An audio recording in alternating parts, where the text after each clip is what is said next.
Hey everybody, it's Carmela here. It's been 3 days in a row. It's day 3 of our 5 goal setting mistakes. I hope that these goal setting tips have been helpful for you. And they're practical things, because a lot of times we're looking for things to be so hard and so difficult, but it's really just a series of small wins that helps to create momentum in your business. It's a series, listen, it's a series of successful days that makes you have a successful week. It's a series of successful weeks that gives you a successful month. And it's a series of successful months that creates one successful business, 1 year of successful business. And so the key is, y'all, to make sure that we are being consistent every single day. You don't get to just show up when you want to. Hey, Pastor Lowe, so glad for you. I'm so excited that you could join us. And the things that I'm sharing with you, they work whether you're an entrepreneur or whether you're running a nonprofit organization, even as a pastoral leader, because you got to set goals. You got to know where your organization is going. You got to know where your business is going. And then don't cheat yourself. I think that's the biggest thing. Don't cheat yourself. And a lot of times we cheat ourselves because we're dreaming too small. We don't believe in ourselves. We say we have faith, but we really don't, because faith produces fruit. Faith pushes us to move forward in action. And so we have to make sure that whatever we're doing in our business and whatever we're doing in our organization, that you do it every single day, because it is that series of small wins that gives you a successful organization. It starts with 1 day at a time. So y'all make sure y'all say hello when y'all jump on. If you know of any other entrepreneurs that can use a little bit of encouragement, or leaders, make sure you tag them in the video or share it with them. Let me give you a quick recap of what we've discussed so far this week, and then we're going to jump into day 3, and we'll be done in 15 minutes. So I'm thankful for y'all. These are just little small tips. Don't forget, Saturday is our class, How to Earn $2,000 in 30 Days. It's a master class. We're going to go deep. We're going to do it quickly. We're gonna work on how to create and maintain momentum. We're gonna show you how to repurpose your content, get advanced sales. We're gonna show you how to set and achieve financial goals, how to put projections in place. Even if you're a nonprofit organization, you have financial goals. Even if you're a nonprofit organization, you need to have projections. And because you got a budget, you have an operations budget. So you got to handle the business of ministry. You got to handle the business of your nonprofit. And as an entrepreneur, you got to be able to handle the administrative components, the operational components of your business. The cool thing about this class, something that I haven't done before, is I'm going to provide 30 days worth of support via your inbox to help you reach that financial goal that you set on Saturday. So if you have questions, you get frustrated, we need to tweak your plan a little bit, I'll be available to offer support to you for 30 days. So for the whole month of May. So the goal is that from May 1st to May 31st, that the 15 people that go through this masterclass will have added an additional $2,000 a month to their organization. And for some of you, says 2,000 enough, I need to add 20,000. You set your own goal, but I'm gonna be there to help you make it happen. Goal setting mistake number one is setting the goal too small. When you set your goal too small, it just simply means that you are coming into agreement with the enemy, that your business is mediocre, that you've coming into an agreement that you will perform less than your best, and that you're coming into agreement that you will settle for leftovers. Never set a goal that you know you can achieve. It ain't a goal if you know you can do it. Faith not even required. Much work is not even required. So when you set a goal for your organization, when you set a goal for your business, make sure it's a goal that is realistic, but it's a goal that will stretch you, okay? The second goal, if you missed that one, go back to Monday. It's on there. You can catch that one. The second goal is being so attached to the how, being too attached to the how you're going to do it. And so a lot of times what that one means, if I could just summarize it, what that mistake does, it will prevent you from even putting it as a goal until after you figured out how to go from A to Z. And that's never the case, because what happens is we have to be willing to move forward and learn as we go. You hear me? You got to learn as you go. Don't be afraid to learn as you go. And so as you move your feet, you'll begin to learn, you'll begin to grow, you'll begin to discover that maybe you need to tweak some things. And so that is the part that is so, so powerful in goal setting. Mistake number 2 is if you will release the need to know how, you can dream more freely. You hear me? Give yourself permission to want it, even if you don't know how you're going to get it. And then when you begin to pin that thing up and post it around you, yesterday I posted that I'll be the first millionaire in my family. And then I saw a lot of team members and other people were posted, I'm also going to be the first millionaire in my family. I'm going to be the first millionaire in my family. We may not know how it's going to happen.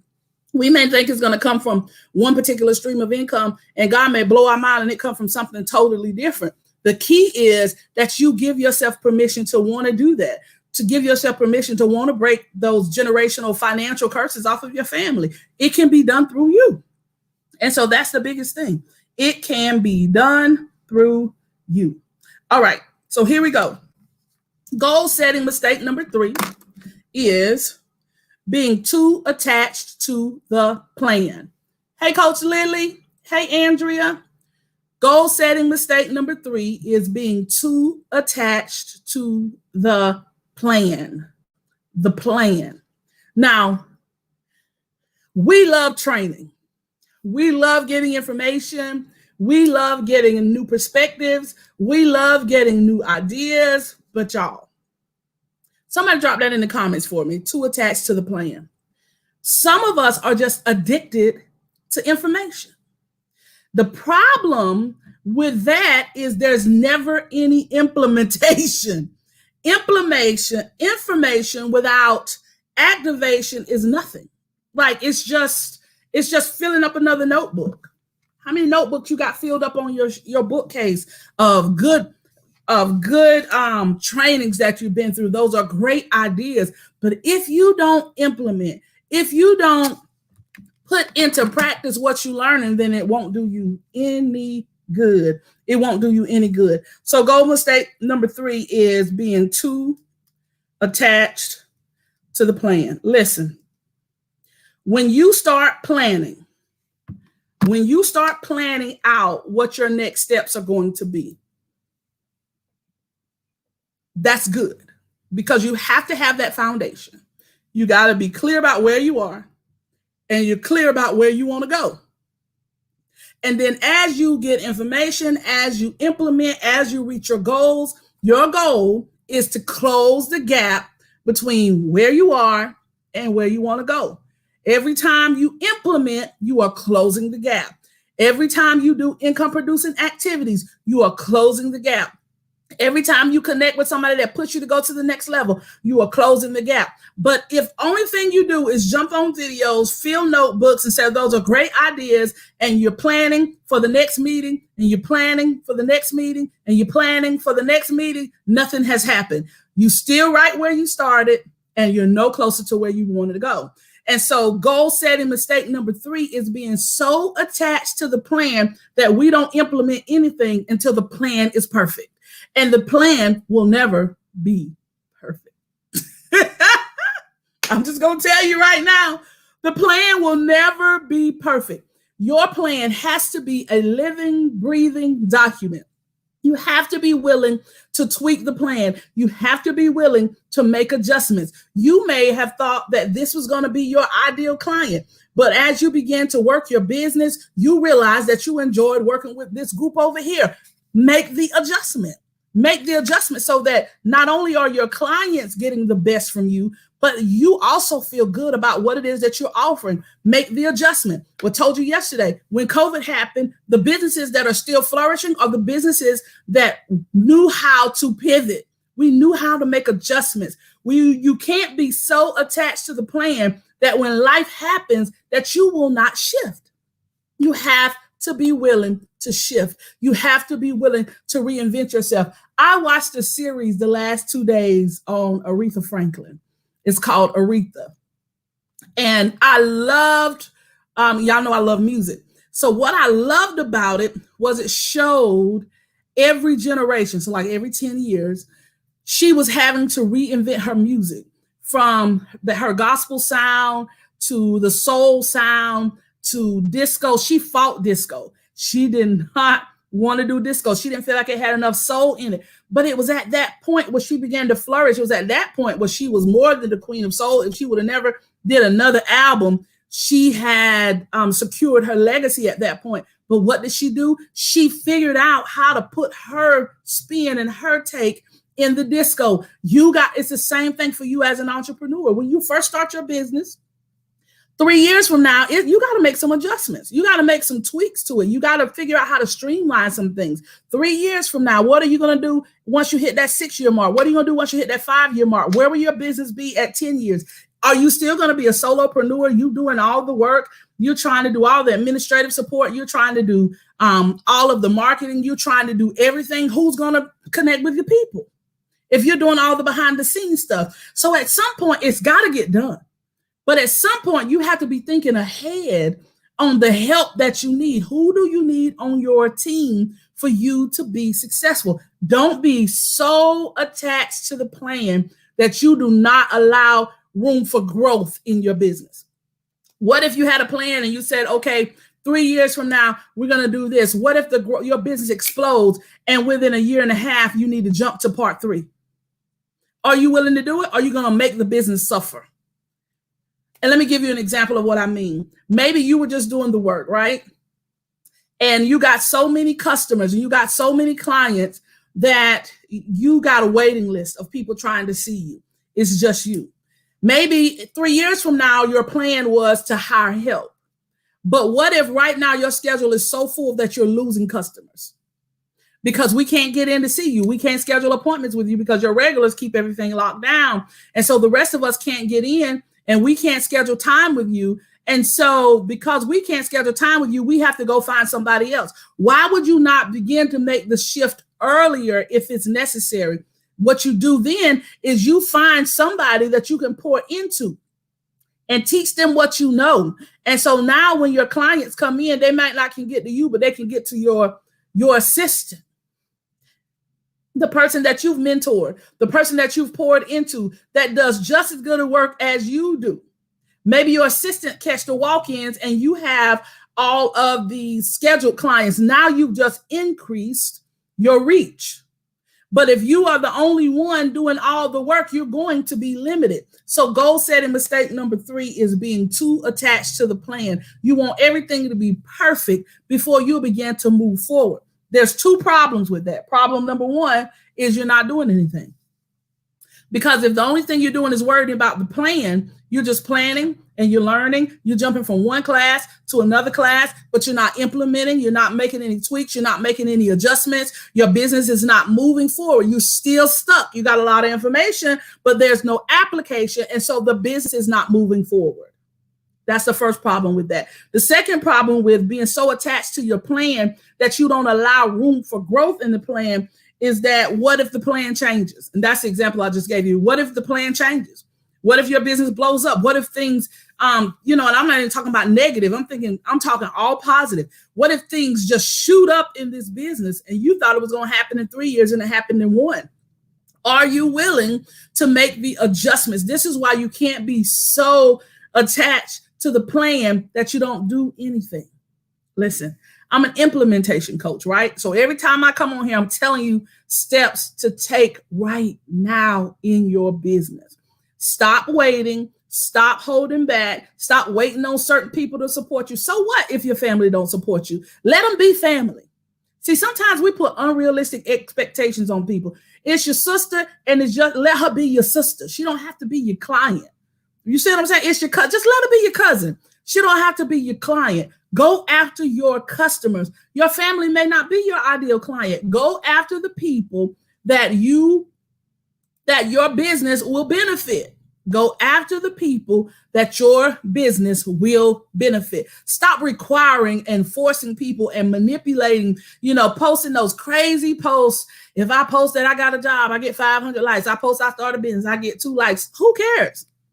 You can't count your money based on the likes on social media. You have to count your money based on the work that you're putting in, because you're going to get a return on your investment when you put in the work in, and when you're being consistent and you show up in your business every single day. At the very beginning of this video, I told you a successful week is only a series of successful days. A successful month is a series of successful weeks. And a successful year is a series of successful months. And you got to be willing to show up every single day in your business. You can get the information, but if you don't apply it, then there will be no growth in your business. So don't be doing those shade posts or nothing like that. You show up as the authentic you in your business every single day and watch things change for you. Don't be so attached to the plan that you don't allow room for growth. If things shift in your business, if you see something, maybe you thought something was going to be the hot seller this month and it ain't the hot seller, shift to what is. You got a plan, but be willing to make the necessary adjustments along the way. You're going to grow as you go. Don't forget our masterclasses on Saturday. It's $99. It also comes with 30 days worth of support. So for the month of May, those 15 people that go through that class, we're going to be working together all month long, and we're all going to hit our financial goals. And so it's so important, y'all. I will drop the link in the comments. Oh, I can do it now while we're talking. I'll drop that link in the comments so that you can see the details on the masterclass that we're going to have on Saturday. And so you make sure that if this information is helping you every day, make sure that you join us. Now, let me tell you one thing about that. I'm not going to talk too much about it because I shared about it in the beginning. But the thing about it is, if you're getting help from the free training, imagine what will happen when we're working together one-on-one, and when we're working together specifically for the goals on your business. There's a link right in here. It's one payment of $99. Just click that link and join. When we work together next month, we're going to be working on your plan, not a general plan, but your plan. You should have one. And if you don't have one, when you finish the masterclass on Saturday, you're going to have a plan. You're going to have a plan of implementation for the month of May. I'll be providing support to you for 30 days in the month of May to make sure that you stick to that plan, and that if the plan needs to shift and change, we'll make the necessary adjustments so that not only will you hit your financial goals, but your customers will be satisfied with the work, with the products and the services that you're providing to them. I see y'all back here tomorrow with one more day of goal setting mistakes. Y'all have a good day.